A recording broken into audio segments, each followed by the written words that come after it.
Hey, Cypher here. As many of you know, I grew up in Las Vegas and am fairly well insinuated in the history profession there. I've been covering the 3 major Vegas based on a true story films, and this is part of that project. I'm working towards a review of the movie Casino, but the reality section was big enough to make it into a standalone video. That's what this is. A history of the mob in Las Vegas. As such, there will be some overlap with my previous videos on the subject, especially the history of Las Vegas, so that's worth checking out if you want a bigger picture.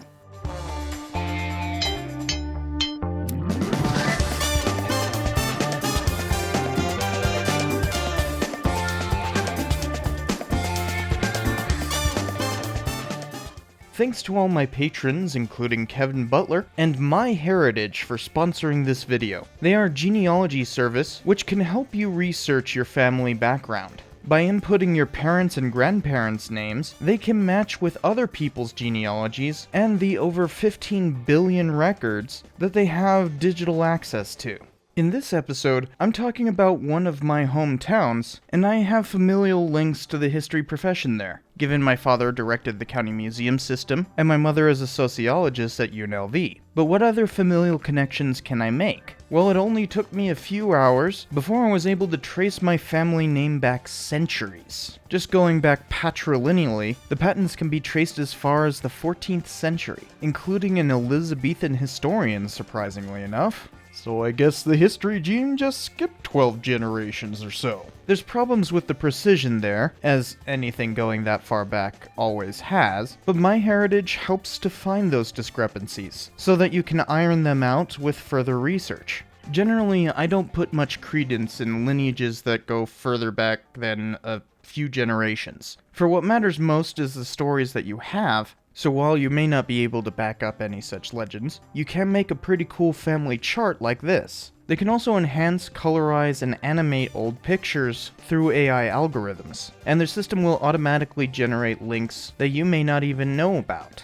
We're all related if you look deep enough, but you can also use their archive to research individuals outside your immediate tree. So there's a lot to do with their service, and you can get a free 2-week trial with the link below. And once the trial period is over, you'll get 50% off from there. So go check it out, and on with the show.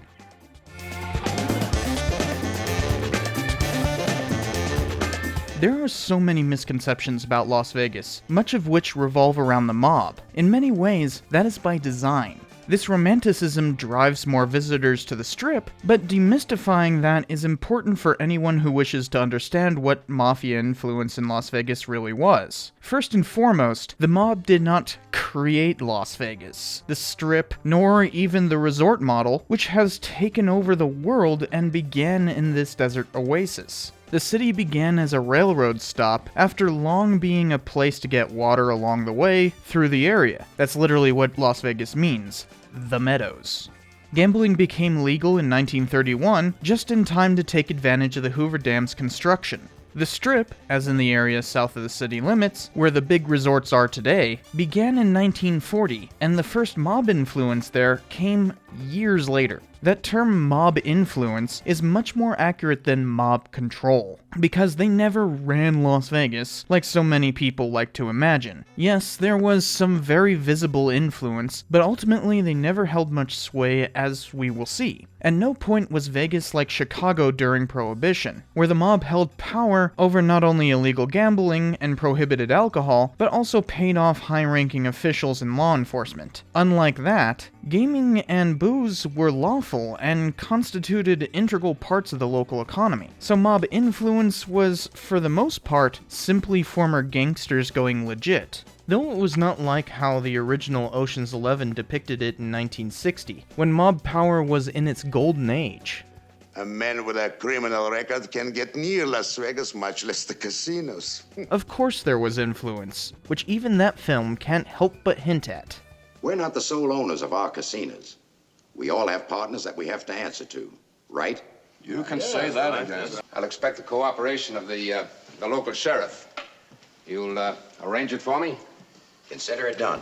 As such, the common notion that back in the mob days there was less crime is completely mistaken. While of course there was less crime in the 1950s and 60s, that was because there were less people. The crime wave over the late 60s to early 90s did not coincide with mobsters leaving Las Vegas, but rather a national trend as deindustrialization brought economic hardship and therefore a rise in crime. The mob never had enough sway in Vegas to control crime, and they were responsible for at least a few murders themselves. Another misconception is that mobsters' power was static, that it just happened and then switched out for corporate power. In reality, they grew in power over time, shifted with the zeitgeist, and then steadily lost power as corporations gained more. At no point were they unopposed, but the law became more effective over time, advancing in a decades-long dance until eventually overtaking the Mafia just in time for corporate power. It is an argument over what factor was most important in the mob's downfall, but ultimately it is a combination of factors. Slow change is difficult to track in the best of circumstances, and the mob wasn't exactly the best at keeping paperwork. So the reality of the mob in Las Vegas is a convoluted story. As Mike Green says, and as an example, we had two people who were, where they were questioning locals. One of them was saying, the mob controlled everything in Las Vegas. The other one said, oh, no, they didn't. And the original curators were sort of, how do we handle this? And frankly, one of them grew up in the 70s when the mob controlled a lot more. And one grew up in the 50s when they were more behind the scenes. And that's the point. The story varies through time. It's not simple yes, no, black, white, which means, yeah, it's history.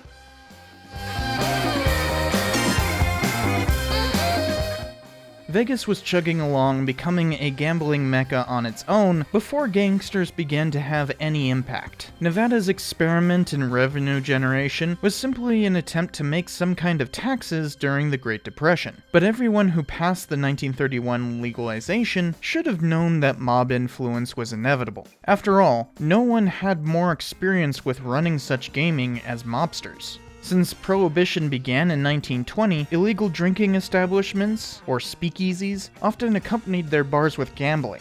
Organized crime got a head start on managing casinos through this. To combat this rise of illegal gambling, a national movement opposed it through awareness campaigns, tightening regulations, and cracking down on violators. This movement grew through Prohibition and well after, as illegal gambling circuits remained a key part of organized crime for decades. Arguably to the present. Of course, this made people associate any legal gambling with its illegal counterpart. This misconception would affect Las Vegas in the early years. As Los Angeles, which was only a few hours' drive away, rapidly grew in the early years, so did mob influence there. Bugsy Siegel came into LA to establish illegal gambling there. He inducted local kingpins like Jack Dragna and Mickey Cohen into a national crime syndicate. With his wealth and access to vice, he insinuated himself with the Hollywood elite. Through this, he'd be the first to make significant headway into Vegas. The Strip grew southward in order to take advantage of LA traffic, capturing visitors who traveled along Highway 91 before they made it downtown. That highway is now known as Las Vegas Boulevard in the Valley, since it was replaced with the I-15. In fact, it's called The Strip because of the Sunset Strip in LA.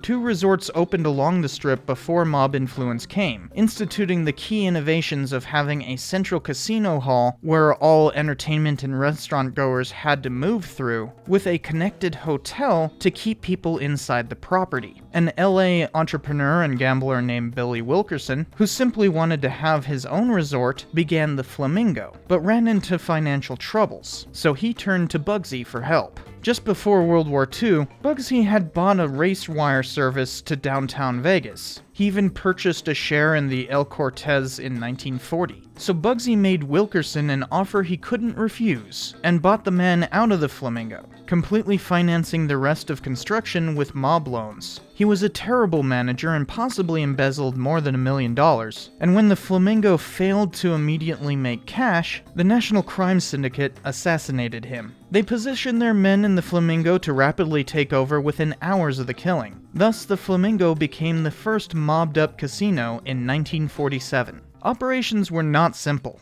Resorts like this had never existed before. They were a totally new form. So managing them was a strange mix of advancing accounting complexity, booking entertainment, and running a varied set of businesses on a single property. To run the casino part of the business, the Flamingo brought in old mob bosses with expertise in illegal gambling, but otherwise kept the rest of operations free from mob interest. This arrangement made a great deal of money, and soon many other criminal organizations sought ownership in the Strip, but Nevada would become wise to these dark dealings.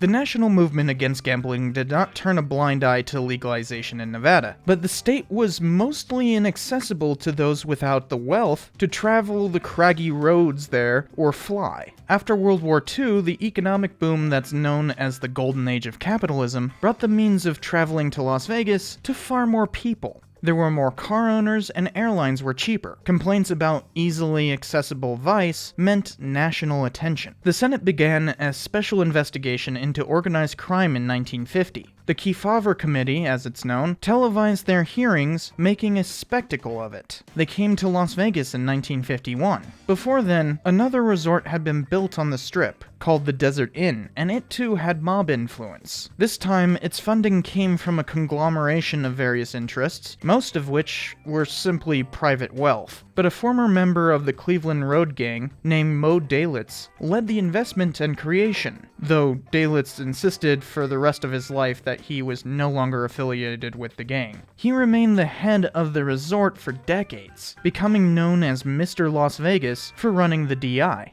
What do you say to those people and those allegations after all these years? This interview was not supposed to touch on personalities or personal things. So I must ask you to forgive me for not answering you. His criminal past didn't escape the Senate's notice, but they couldn't prove an actual criminal connection. Nevada did not begrudge people for gambling convictions elsewhere, for obvious reasons. But Nevada did take notice of the Senate's investigation. It threatened national legislation prohibiting gambling, which was by then the greatest moneymaker for the state. So Nevada sought to further regulate who got gaming licenses. Part of the 1931 legalization required that all business owners and ranking managers were required to get a license. Because of the strict limitations, corporations couldn't afford to go through licensure, which was needed for all of their shareholders, meaning syndicates were the preferred form of casino ownership, at least for the next few decades. Individuals couldn't bring enough capital to start a resort, and corporations were too unwieldy. Most Eastern capitalists were unwilling to invest in Las Vegas ventures due to the moral hazard of being associated with gambling. So people partnered in investment, forming syndicates. As long as the official syndicate owners were licensed, they could run casinos. This started as a fairly easy process done at the local level. Clark County, where Las Vegas is, had basically waived all investigations, but that couldn't last. If Nevada let this continue, the federal government threatened to prohibit gambling altogether. So in 1955, they created the Gaming Control Board to oversee tax collection and licensure. 4 years later, Nevada tightened their grip with the Gaming Commission, which became the final arbiter of who could get a license. The commission created a list of known criminals who could not receive a license, known as the Black Book. Though this has always been a very short list, only having 35 on it currently, it absolutely hindered the mob's ability to gain controlling interest in the syndicates that ran Las Vegas. They had to practice secret ownership, where frontmen were licensed, but were actually funded by mob money. 2 years later, the federal attorney general Bobby Kennedy took up a crusade against organized crime, creating an FBI strike force tasked with investigating mob ties nationwide. And inevitably they came to Las Vegas, but couldn't do much for over a decade. Bobby Kennedy was assassinated before his strike force had a significant impact in Las Vegas. They needed a new law to prosecute, and that came with the Racketeer Influence and Corrupt Organizations Act in 1970. RICO, as it's known, allowed people with multiple racketeering charges to be linked together with other people in a larger organization. Despite these robust provisions, it took a decade before anyone faced RICO prosecution, and the mob adjusted accordingly through all of these changes.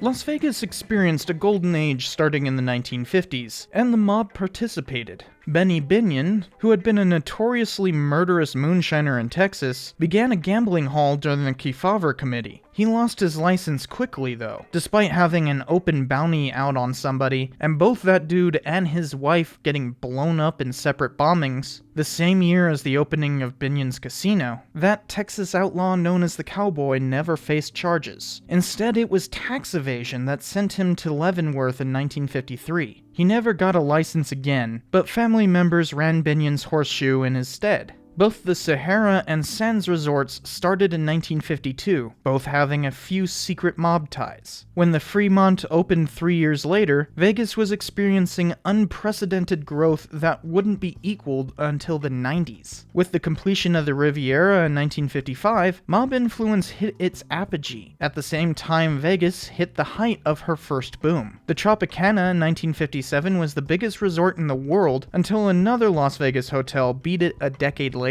It's impossible to know how many of the slick managers for the syndicates that ran these resorts were simply independently wealthy people seeking a fun investment or fronts for the mob. They did their best to avoid associations. But people like Moe Dalitz continued to play significant roles. Accusations of mob influence abounded, with hardly anything able to be proven. Even the Rat Pack couldn't avoid such accusations. Frank Sinatra owned a resort in Lake Tahoe, even while he performed at the Sands. But due to having some suspicious associations, the Gaming Commission happily accepted his voluntary divestiture. The way frontmen managed to get money back to their shadow ownership was through a bunch of techniques called the skim. Essentially, they'd find ways of secreting away money from their casinos in order to pay dividends owed to the real owners back east. Throughout the 50s, numerous criminal organizations got in on the game. Since the National Crime Syndicate had fallen apart, the various groups still found ways to share money and invest in these shadow ownership schemes, thereby benefiting from skimming illicit dividends off of casino earnings. Considering people with former mob connections like Dalitz littered the professional management of legal casinos,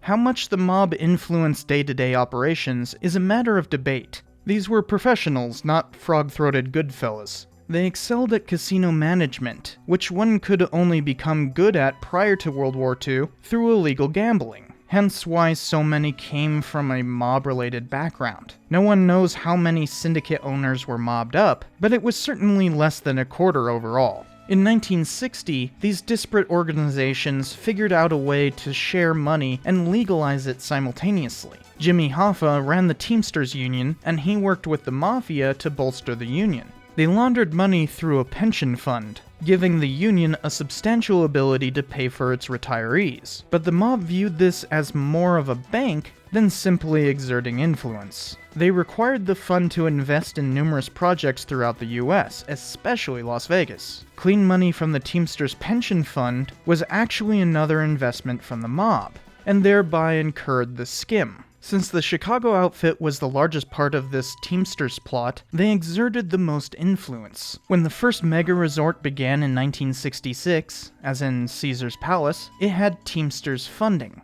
Whoever it is who is the recipient of the loan and the so-called owner of the casino finds himself in a position where he must tolerate, look the other way, ignore, or participate in the payback, and the payback is the skim. But at the time and throughout the 1970s, Teamsters loans were viewed as the milk of economic development in Nevada.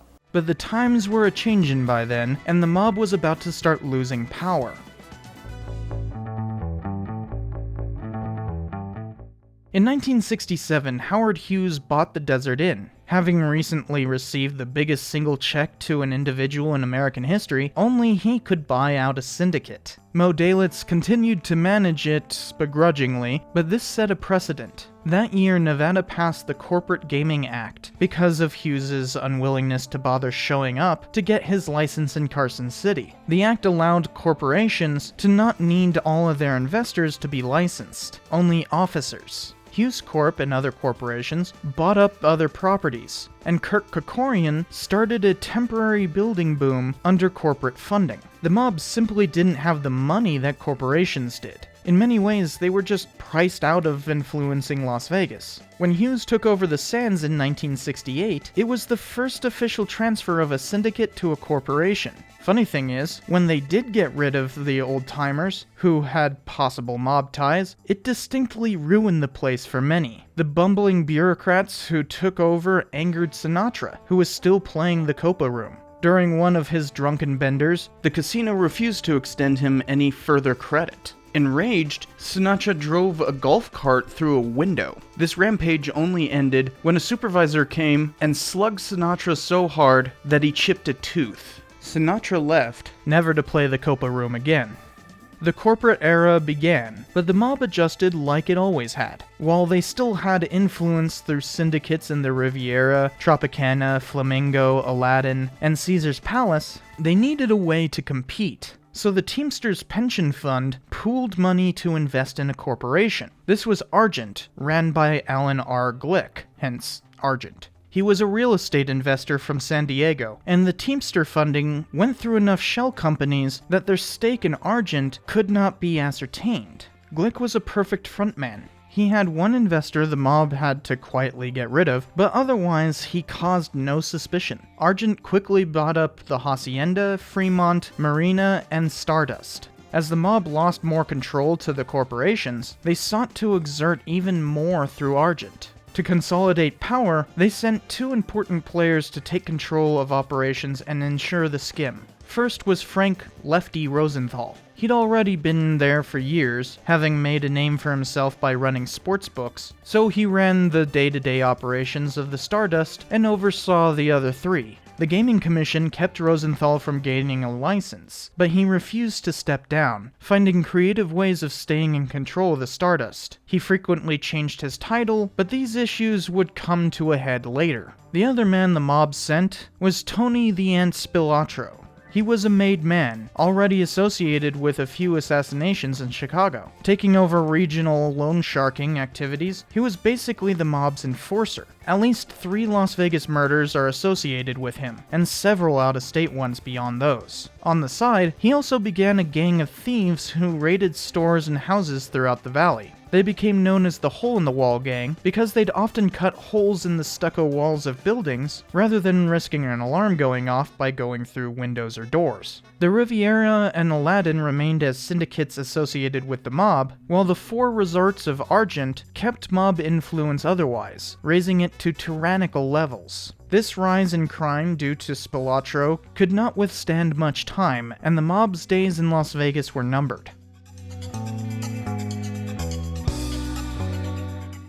A tough new leader took over, whom the mob called Cleanface, because he refused to bribe and knocked a guy out for even proposing it. But we know him as Harry Reid, a tough old boxer and attorney at the time, later becoming the famously conniving Senate Majority Leader. But in 1977, he was determined to end mob influence through his commission. In 1978, 2 syndicate casinos became targets of FBI investigations, aided by the newly formed Metro Police. While there was much rivalry between the two, they managed to nab skimming operations in the Aladdin and Tropicana a year later. A Kansas City wiretap had revealed shadow ownership. The Strawman probe, as it is known, was a gold mine. Both the syndicates that owned the Aladdin and Tropicana were ordered to divest and create new corporate ownership schemes. The Gaming Commission even took the unprecedented step of ordering the closure of the Aladdin.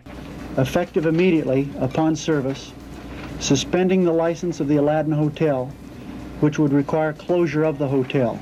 But a corrupt judge countermanded that in a couple of days. the FBI idiotically made fun of that corrupt judge by drawing comics of him, which made him hold them in contempt. They also attacked the local lawyer that the mob started turning to, Oscar Goodman. He took it in stride, though, despite having barfed on the steps of the courthouse after his first mob case. We don't have evidence of that, by the way. Yeah, well, I mean, it's personal testimony, right? Well, no, I just mean we don't have any of the artifact, you might say.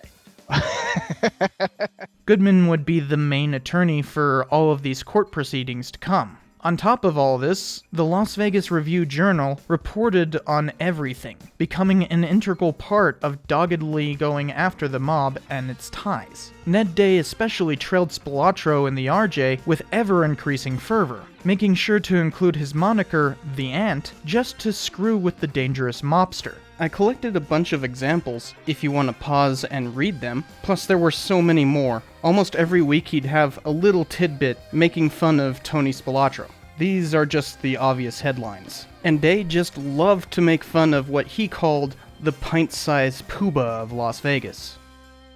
During the Aladdin's divestiture, a huge fracas developed regarding who would take over. Johnny Carson had been friends with Wayne Newton, who'd later take on Dalitz's common moniker of Mr. Las Vegas, but both competed for ownership of the new corporate Aladdin. Carson disparaged Newton on his late-night show until Newton suddenly showed up at his office in LA to make sure, in no uncertain terms, that Carson would shut up. Newton won, but got accused of mob ties by the same news network Carson was on, and eventually gave up.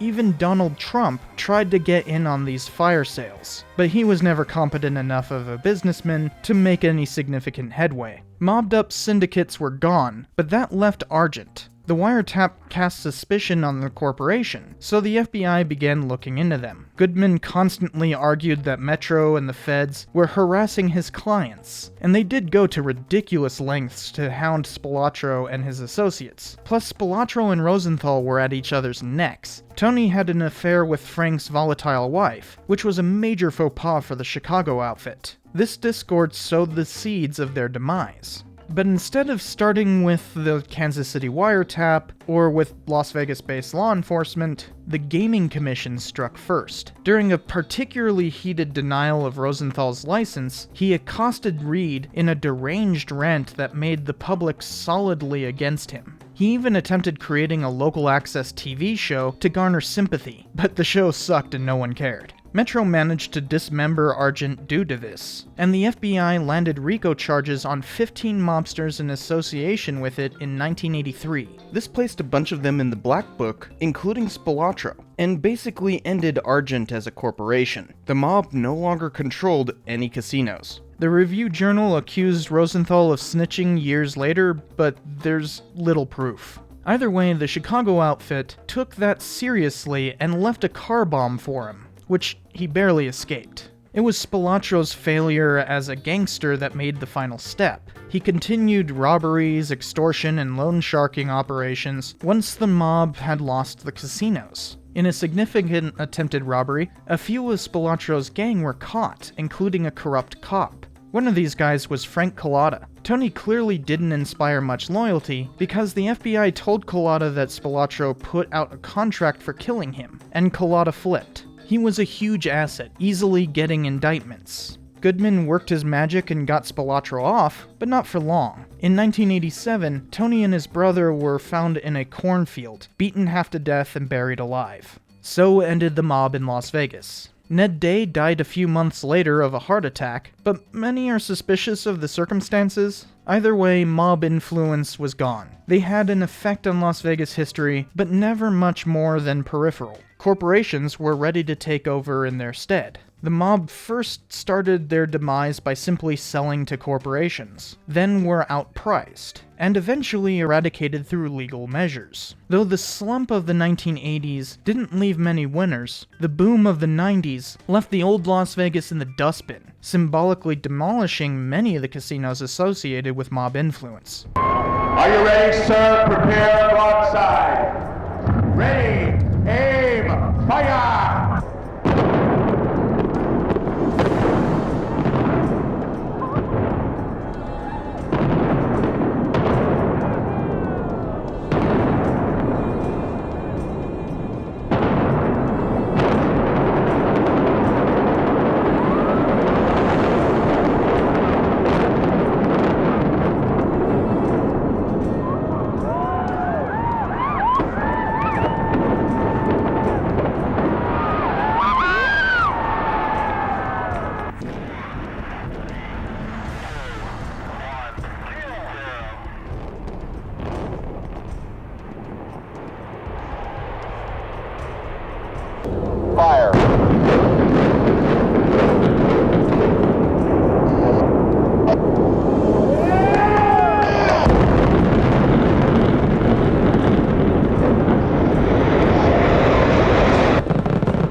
implosion that could take place as quickly as 10 seconds, but for the purposes of dramatics, it's going to be drawn out a little bit here.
But a legend was born in their absence. Now we celebrate the mob, when in reality it was nothing but a leech. Goodman used this romanticism to become mayor of the city of Las Vegas, and really sells the mob association he used to completely deny.